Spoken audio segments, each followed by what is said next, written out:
Savez-vous ce que c'est que de regarder 15 années de votre vie se dissoudre dans l'acide d'une seule phrase? De sentir le sol, que vous pensiez solide comme le roc, se transformer en sable mouvant sous vos pieds? Moi, je le sais. Mon monde a basculé un mardi soir, un soir si banal qu'il aurait dû sombrer dans l'oubli, noyé dans la mer des jours ordinaires. C'était donc un mardi. J'avais réchauffé le poulet et les pommes de terre de la veille, le genre de repas simple et sans histoire que Thomas, mon mari, mangeait toujours sans un mot, sans jamais un compliment ni une critique. Il était assis en face de moi, à la table de notre cuisine en chêne que nous avions choisie ensemble au début de notre mariage, un symbole de notre solidité.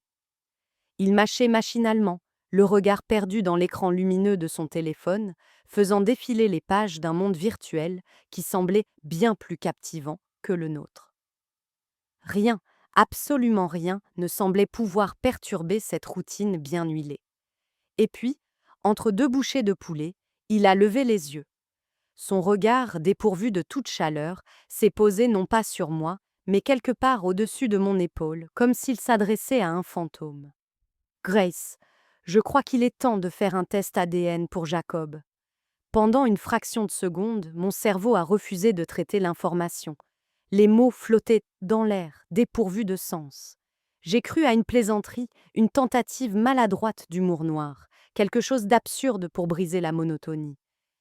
Mais il n'y avait aucun sourire narquois sur son visage, aucune lueur de sarcasme dans sa voix monocorde. Sa mâchoire était contractée, ses yeux fixés sur un point invisible de la table. La fourchette a heurté son assiette, un bruit sec et métallique qui a déchiré le silence pesant de notre cuisine. Ma poitrine s'est resserrée violemment, comme si tout l'air de la pièce venait d'être aspiré par un trou noir. 15 ans. Cela faisait 15 ans que nous élevions Jacob ensemble. Chaque nuit blanche passée à bercer son petit corps, secoué par les coliques. Chaque genou écorché que j'avais désinfecté sous ses pleurs. Chaque projet de science pour lequel nous avions passé des heures à construire des volcans en papier mâché. Chaque match de football sous une pluie battante où nous grelottions sur la touche, nos encouragements se perdant dans le vent. Nous étions une équipe. Du moins, c'est ce que je m'étais efforcé de croire pendant toutes ces années.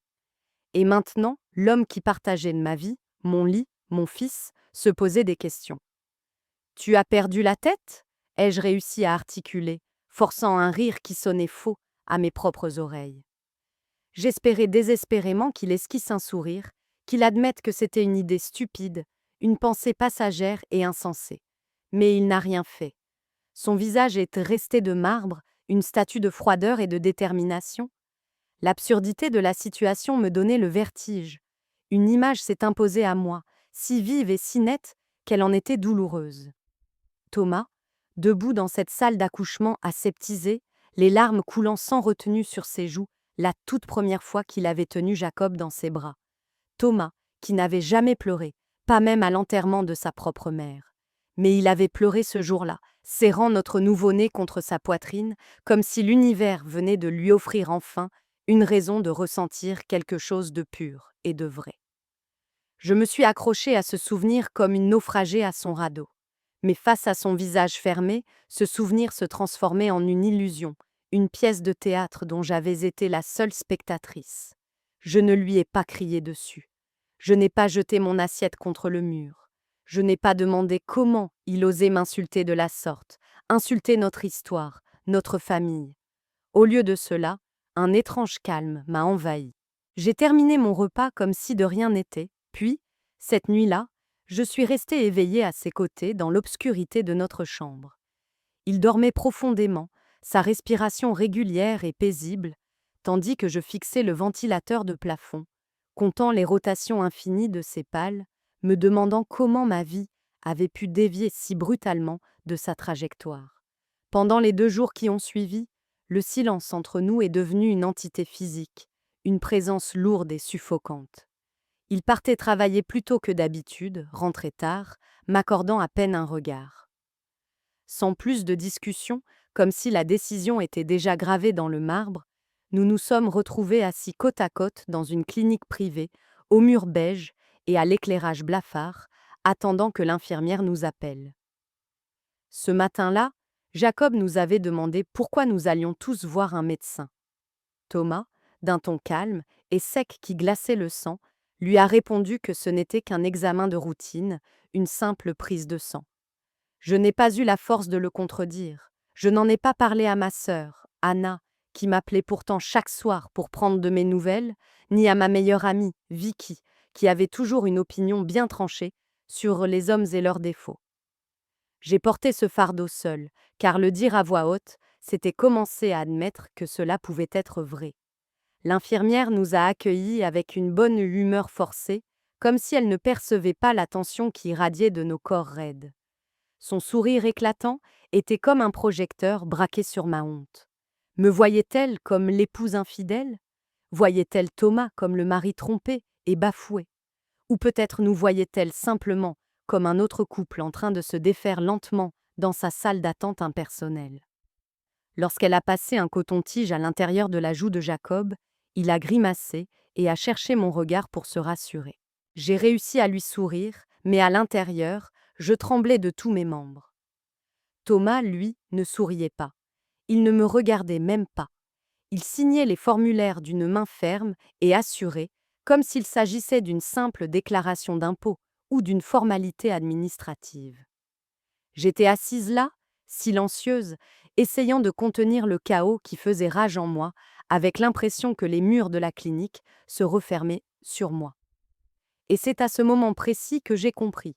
Mon mari, l'homme qui avait pleuré de joie dans une chambre d'hôpital 15 ans plus tôt, ne me faisait plus confiance.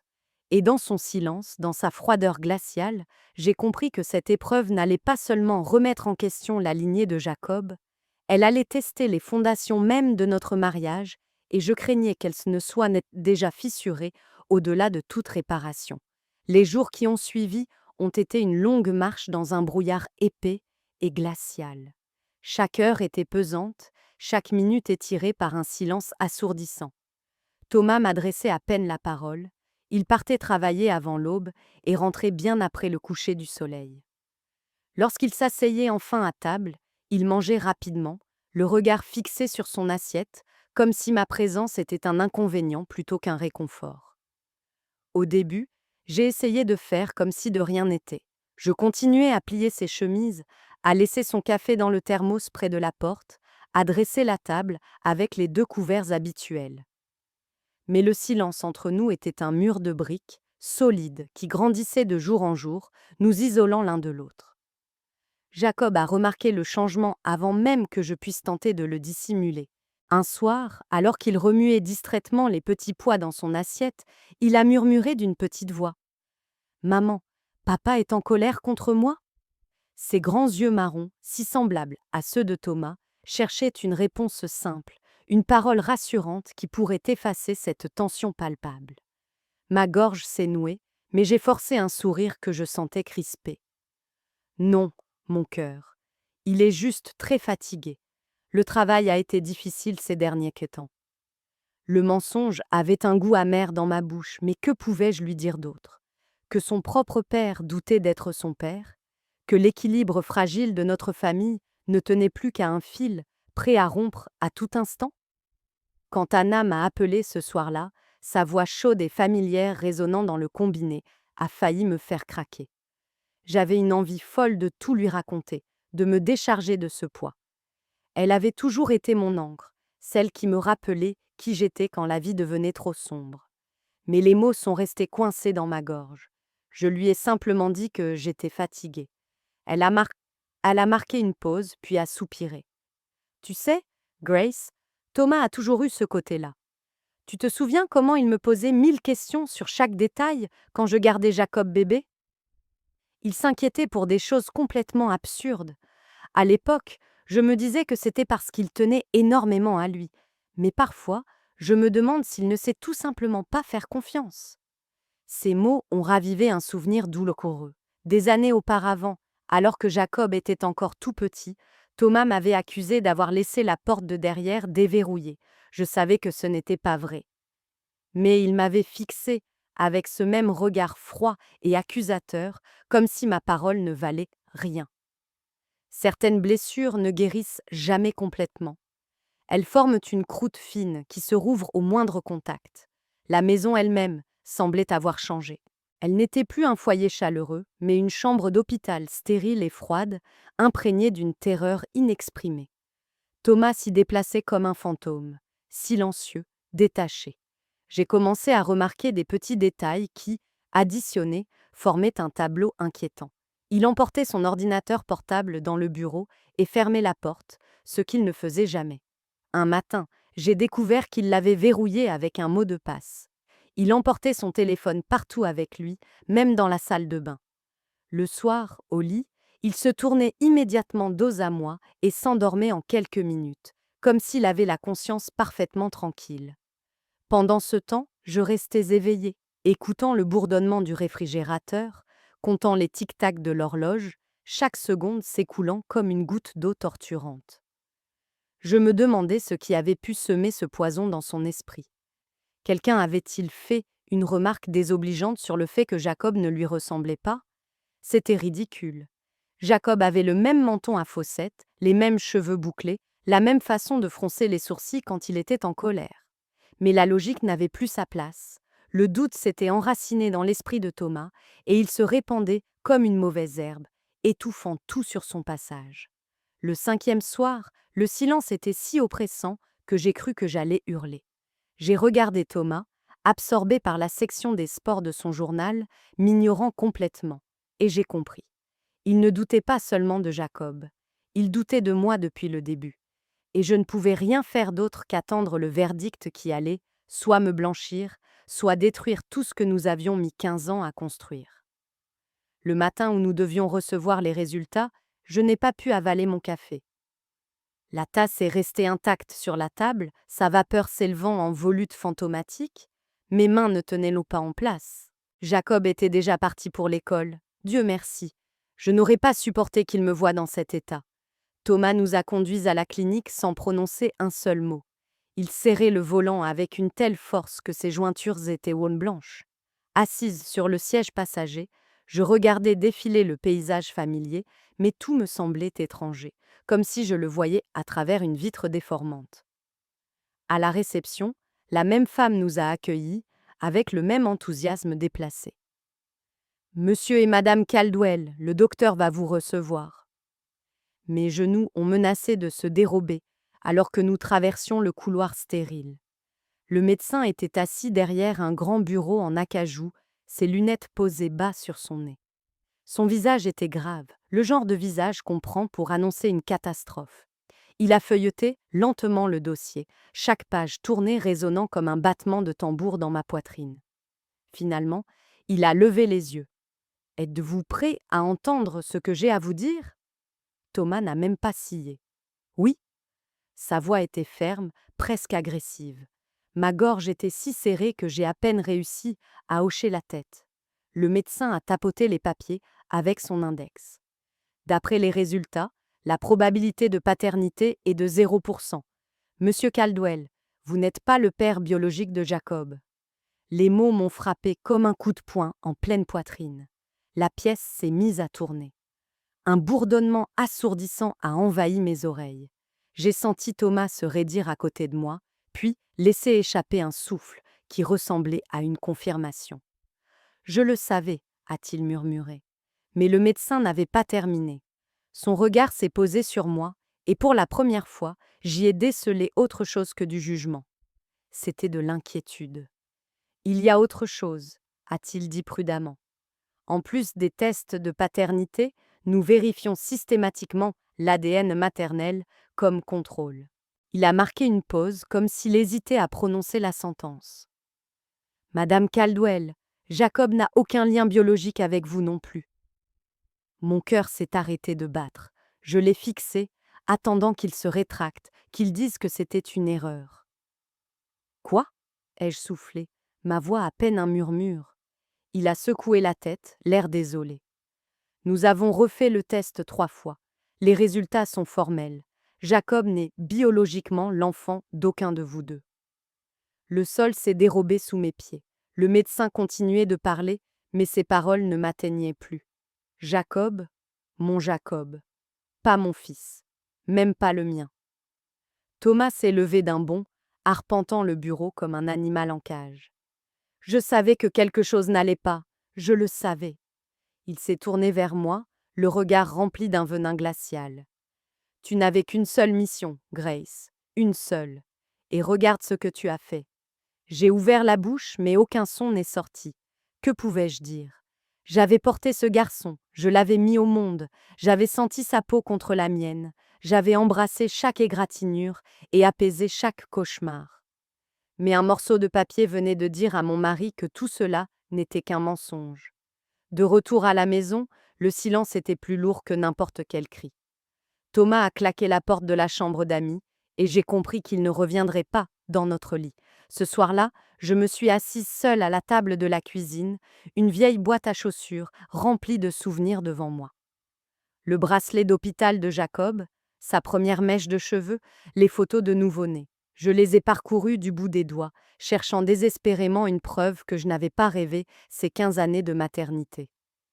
Et c'est là, au milieu de mon désespoir, qu'une pensée terrifiante a commencé à germer.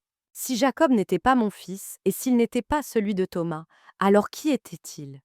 Et une autre possibilité, plus glaçante encore, m'a transpercé l'esprit. Et s'il y avait eu une erreur à l'hôpital? Et si notre bébé ne nous avait pas été volé, mais échangé avec l'enfant de quelqu'un d'autre, cette nuit-là, 15 ans plus tôt? Après que Thomas eut claqué la porte, me laissant seule avec les débris de notre vie, j'ai sorti cette vieille boîte à chaussures du haut de notre placard. Mes mains tremblaient en la posant sur la table. À l'intérieur, des fragments d'une existence que je croyais mienne. Le bracelet d'hôpital, des copies froissées de l'acte de naissance, des photos au bord jauni. Une image en particulier a capté mon attention. J'étais dessus, pâle et épuisée après la césarienne, serrant Jacob dans mes bras. Mais juste derrière mon épaule, une jeune infirmière se tenait là. Ses yeux étaient écarquillés, comme si elle avait été surprise par le flash. Le badge sur sa blouse était de travers. Pendant des années, je n'avais jamais prêté attention à son expression. Mais maintenant, je ne voyais plus que ça. Un malaise indéfinissable. Le lendemain matin, j'ai appelé l'hôpital. Ma voix tremblait en expliquant la situation. La réponse fut un mur administratif. Je suis désolée, madame. Ces dossiers sont confidentiels. Sans une ordonnance du tribunal, nous ne pouvons rien divulguer. Confidentiel, le mot résonnait comme une insulte. J'ai raccroché, furieuse et désemparée. Mais je n'allais pas abandonner. Je suis retournée à cet hôpital. L'odeur d'antiseptique m'a immédiatement frappée. À la réception, j'ai murmuré. J'ai besoin de parler à quelqu'un au sujet d'une possible confusion de nouveau-nés en janvier 2009. S'il vous plaît, c'est urgent. L'employé m'a regardé avec un mélange de pitié et de méfiance. Je ne demande pas de nom, l'ai-je interrompu, la voix brisée. Juste, savoir qui d'autre a accouché ce jour-là. Mon enfant a peut-être été échangé. Son regard s'est adouci.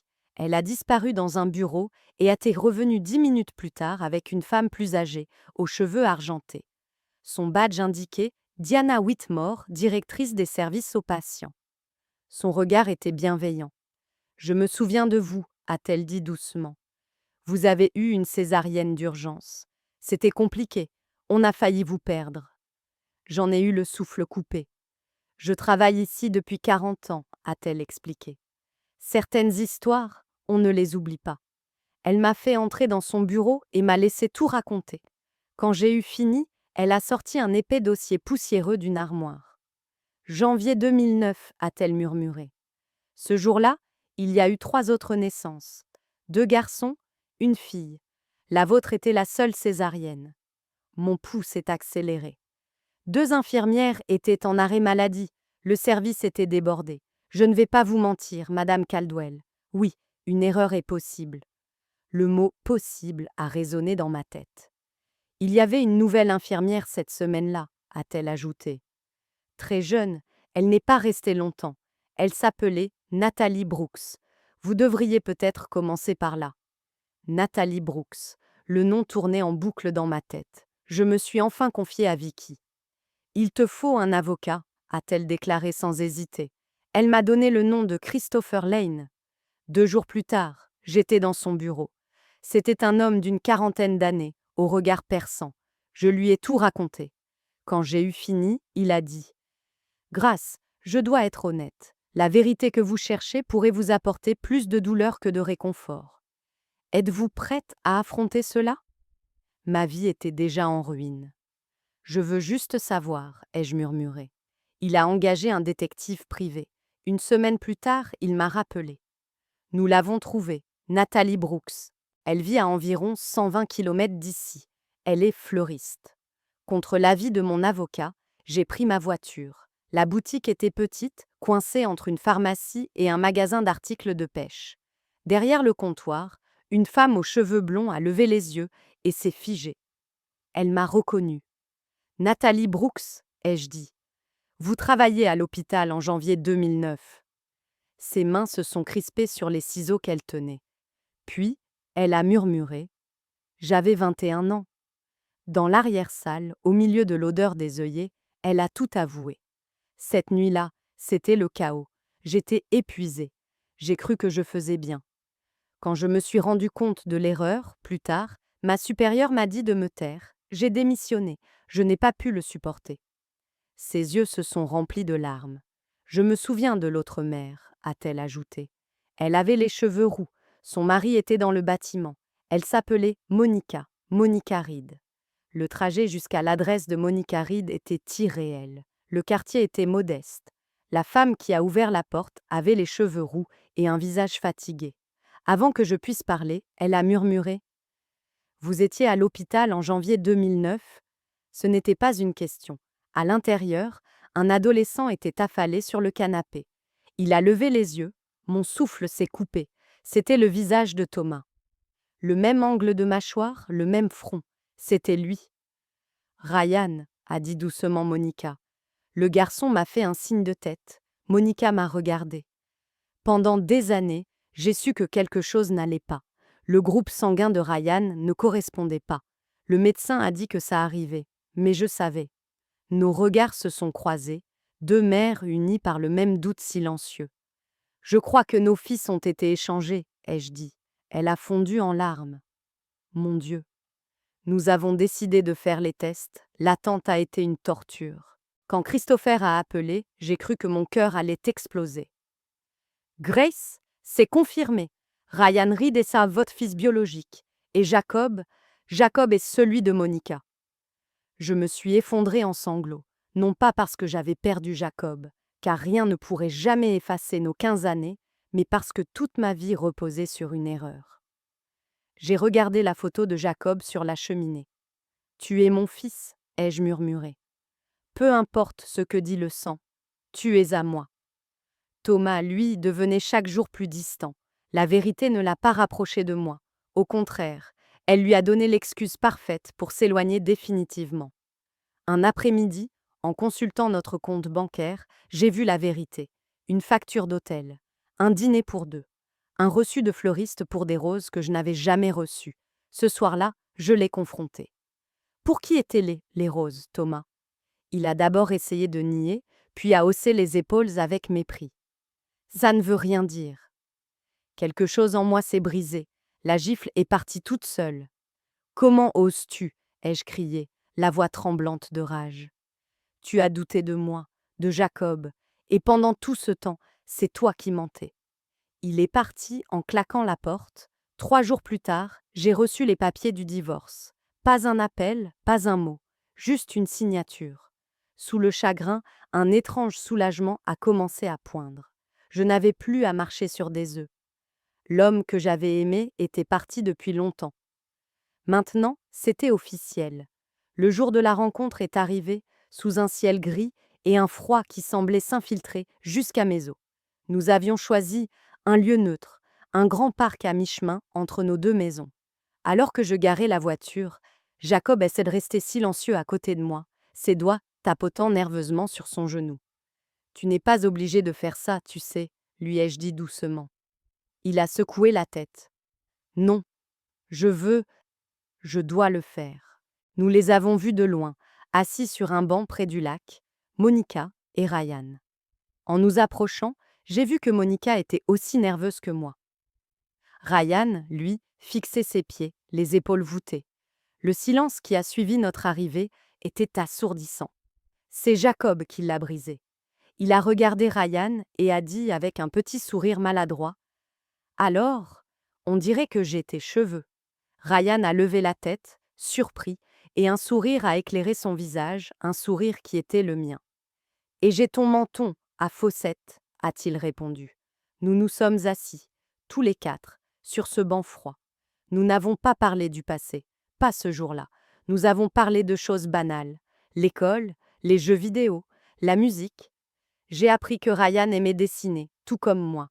Monica a découvert que Jacob avait une peur panique des araignées, exactement comme son mari.